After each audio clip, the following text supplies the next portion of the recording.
Assalamualaikum warahmatullahi wabarakatuh. Dengan saya Putri Rizky Fauzi.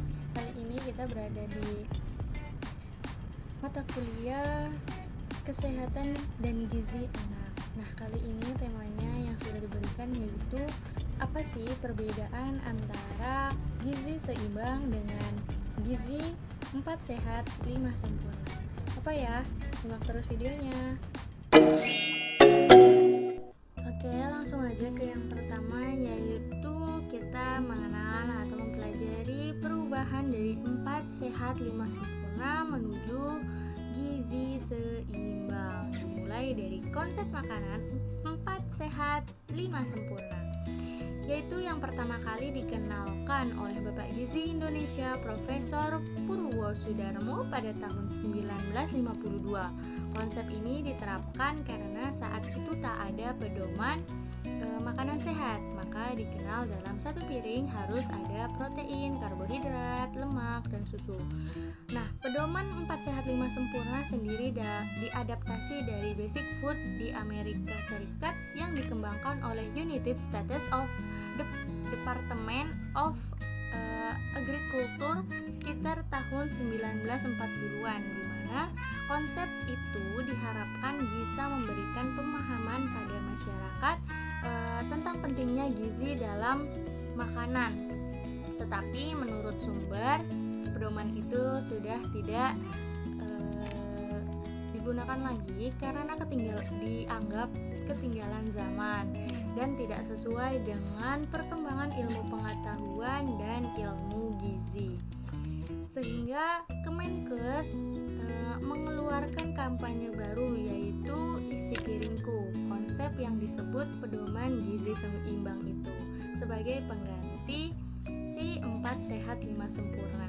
Dalam kampanye Isi Piringku itu, kita diminta untuk menyeimbangi porsi makanan kita dengan porsi terdiri dari makanan pokok seperti sumber karbohidrat dengan porsi 2/3 dari setengah piring, lalu dilengkapi dengan lauk pauk dengan porsi 1/3 dari setengah piring. Nah, perbedaan 4 sehat 5 sempurna dengan pola atau konsep gizi seimbang adalah yang pertama, penekanan pesan, yaitu pada konsep 4 sehat 5 sempurna menekankan pada pesan untuk mengkonsumsi nasi, lauk pauk, sayur, buah, dan menganggap susu sebagai pelengkap atau minuman yang menyempurnakan dari gizi itu.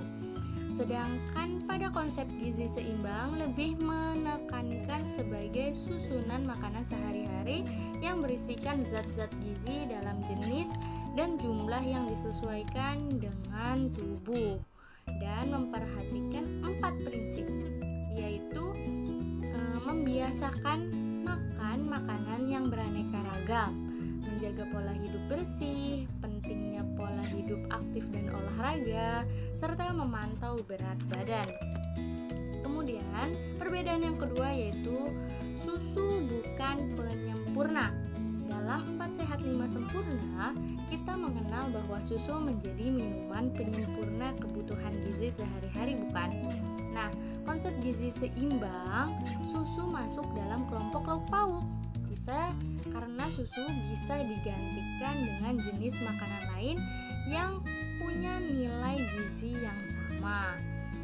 Nah, porsi dalam konsep gizi seimbang yang ketiga, dalam perbedaan konsep lama dengan konsep baru, yaitu konsep lama tidak diberitahu dengan jelas seberapa banyak sih porsi yang harus atau yang perlu diterapkan dalam kehidupan kita. Seperti yang kita ketahui bahwa tubuh kita setiap harinya membutuhkan asupan protein nabati yang berbeda-beda, atau setiap orang dengan usia berbeda-beda, yaitu seperti asupan protein nabati dengan rata-rata 2-3 porsi, protein hewani 2-3 porsi sayur-sayuran sekitar 3-5 porsi, buah-buahan 3-5 porsi, dan sebanyak 8 gelas agar kita tidak terkena dehidrasi. Nah, dalam konsep gizi seimbang, jika pola makan kita tinggi karbohidrat, tinggi lemak, tapi sedikit protein, sedikit sayur dan buah, maka pola makan tersebut tidak bisa dikatakan sebagai porsi sehat.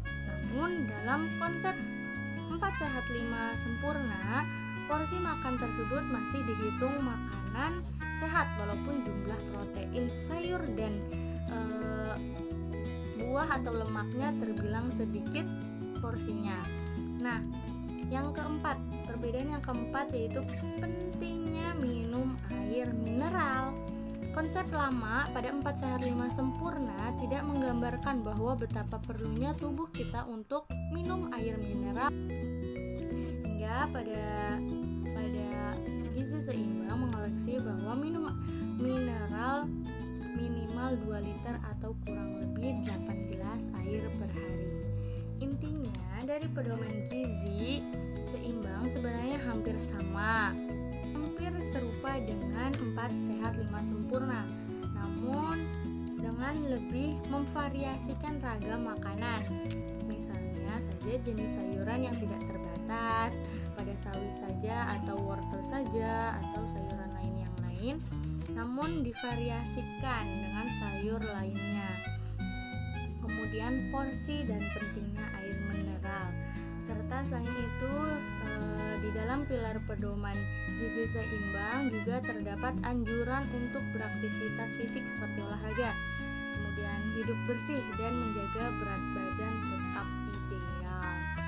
Terus manfaat dari memberi anak atau membiasakan makanan 4 sehat 5 sempurna atau dengan gizi seimbang, yaitu mencegah kita atau terutama anak-anak dari kekurangan gizi.